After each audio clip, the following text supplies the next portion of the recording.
Buenas tardes, estimados estudiantes. Les saluda el profesor Juan. El día de hoy vamos a desarrollar el tema sintaxis, unidades sintácticas y de reconocimiento. Para desarrollar lo que es la sintaxis, hay que definirla primero como es una disciplina que se encarga de analizar las palabras de acuerdo a sus funciones e interrelaciones. El sintagma es la unidad de estudio de la sintaxis. Y el sintagma se conoce así al conjunto coherente de las palabras que giran alrededor de un núcleo. Si vemos aquí en el presente ejemplo, vamos a observar que según la estructura del sintagma está debidamente organizado por un modificador, el núcleo o el elemento nuclear y otro modificador. Es decir, que va entre ellos dos. Aquí podemos apreciar el artículo, el sustantivo y un adjetivo. Por lo general, en este caso, va acompañando de ello y también depende de algunos otros tipos de características. Los tipos sintagma. Si hablamos sintagma nominal, quiere decir que su núcleo será un sustantivo. Y aquí podemos apreciar que la palabra gatos es su sustantivo. Con respecto al sintagma adjetival, su núcleo será un adjetivo. Y por esa razón, digamos que esta es la palabra que en cierto modo modifica al adverbio. Si hablamos de sintagma adverbial, el núcleo siempre será un adverbio. En este caso, muy temprano, aquí hay dos adverbios, pero muy modifica a temprano. Ambos son adverbios, pero muy cumple una función importante ahí de modificar. Con respecto a sintagma verbal, el sintagma verbal, por ejemplo, es todo lo que es la oración y por la parte de predicado, y su núcleo por siempre será un verbo, como podemos apreciar ahí. Con respecto a la frase es un conjunto de palabras con coherencia de sentido y que se organizan alrededor de un núcleo, pero no llegan a tener sentido completo. ¿Por qué? Porque carecen, en algunos casos, de un predicado, un verbo, o carecen también de repente de un sujeto, dependiendo de la situación.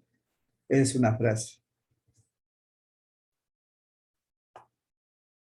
Con respecto a la locución, digamos que la frase tiene forma fija, no varía ninguno de sus componentes, es decir, que se mantiene tal como está. En el caso de la locución, el caballero de los mares, es una expresión que todos lo conocemos así, pero en cambio si alteramos, movemos el orden de las palabras, nos vamos a dar cuenta de que se está cometiendo un error y por lo tanto no tiene una forma fija, mejor dicho, no tiene modificación. Su forma de ser intacta, no se debe modificar. Si hablamos de proposición, ojo, estamos hablando de proposición con O, es la unidad con sentido completo, pero carece de independencia sintáctica. ¿Qué quiere decir esto? Que la proposición 1 siempre va a depender de la proposición 2. Y si no hay eso, o sea, si esta proposición sin esta, no puede estar completa. Por eso se llama proposición. Siempre va a depender una de otra. Por eso dice que carece de independencia sintáctica. Si hablamos de oración, es aquella que tiene sentido completo. No necesita más. No necesita de una proposición, necesita de una frase, no. Ni siquiera de una locución.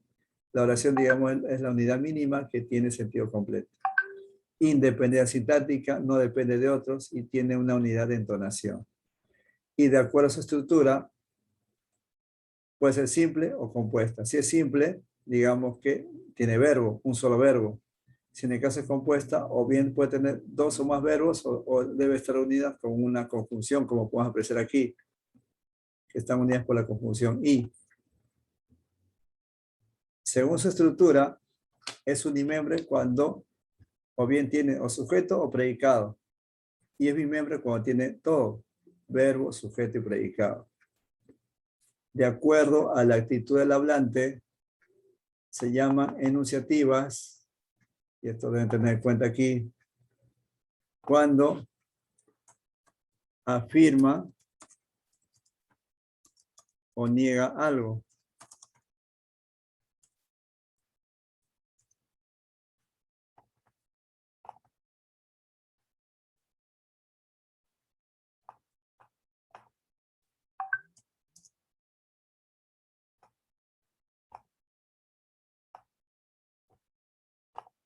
Muy, afirma o niega algo. En el caso de desiderativas, expresan deseo. En caso de las interrogativas, sirve para hacer preguntas. En el caso de las exclamativas, es para exclamar algo. En el caso de las imperativas, orden o mandato. En el caso de las dubitativas, expresan duda. Y de esa manera nosotros podemos definir la clasificación de la oración dentro de lo que es cómo vamos nosotros entendiendo cada uno de esos temas, ¿no? Bueno, hasta aquí la clase de hoy. Después de este video continuamos realizando las actividades del tema de hoy. Muchas gracias.